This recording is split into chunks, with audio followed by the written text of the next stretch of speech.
Good morning mga kadods. Another day, another adventure tayo mga kadods.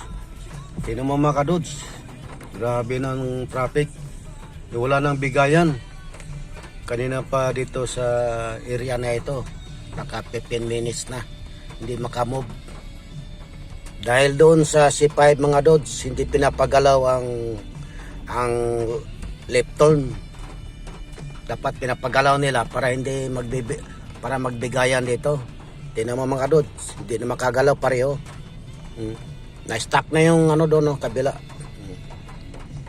Grabe ang sitwasyon dito mga kadods.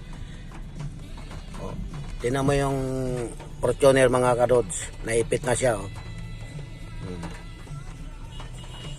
Ganito mga kadods ang problema rito sa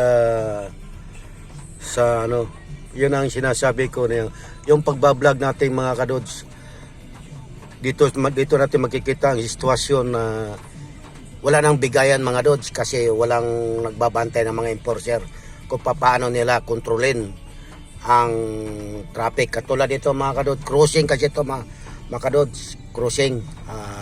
Maraming mga way, may left turn, may right turn, di makamove. Kaya tuloy naipit na ang mga sasakyan pareho. Ito sa likuran ko mga kadods, puno na. Dahil gawa nga dyan sa left turn, yung papuntang going to C5, hindi nila pinapago ng mga MMDA doon sa dulo. Kaya wala talaga, no choice ka talaga. Tignan mo, stuck na tayo rito. Kung alam ko lang na ganito, hindi na ko. Tignan mo, go na. Yan, go na. Hindi nakago mga kalods ang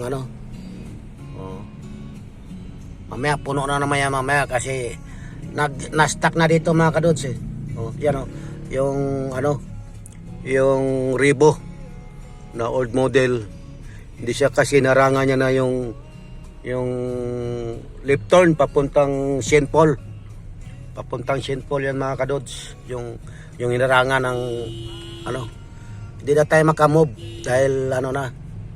Yung iba namang mga sasakyan mga kadods, papunta kasi ng eskwelahan yan eh. Kaya talagang pinipirsa nila na hindi ka na makamove kasi na. Yan.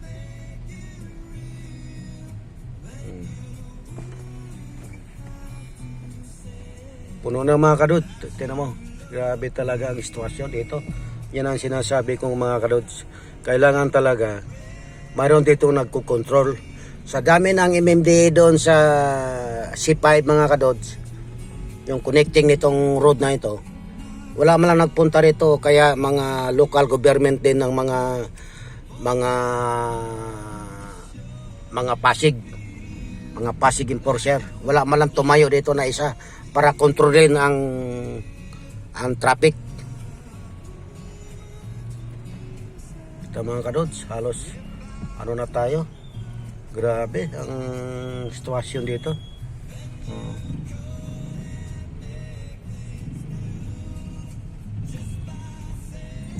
Pati mga rider mga kadods, kanya-kanya ng lusutan.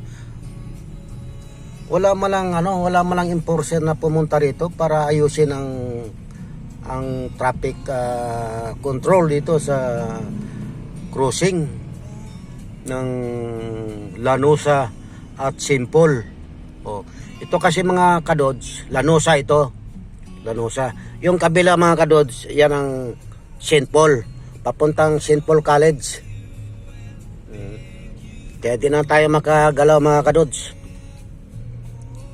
Kung mayroon lang porsyon na na babalik tayo. Kaso lang, ang pupunta kasi tayo ng Toyota mga kadods, Toyota Ugong. Yan, Ugong kasi yan sa area na yan, mga kadods, Barangay Ugong. So nandyan ang Toyota. So hindi tayo makabalik dahil kung babalik tayo, malayo na ang ikutan natin mga kadods. Napakalayo.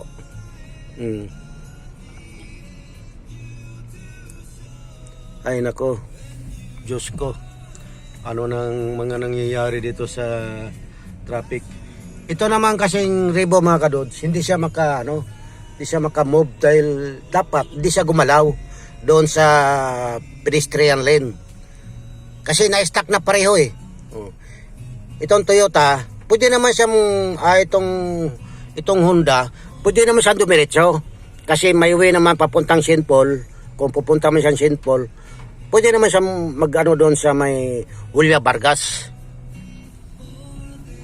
Kaya wala na. Wasak-wasak na tayo mga kadods. So sa ngayon mga kadods, hanggang dito na lang yung pagbablog natin kasi di na tayo magplant muna tayo ng mayos kung saan tayo pwedeng lumusot. Lumusot, grabe. Okay mga kadods, bye-bye. Gulo-gulo na.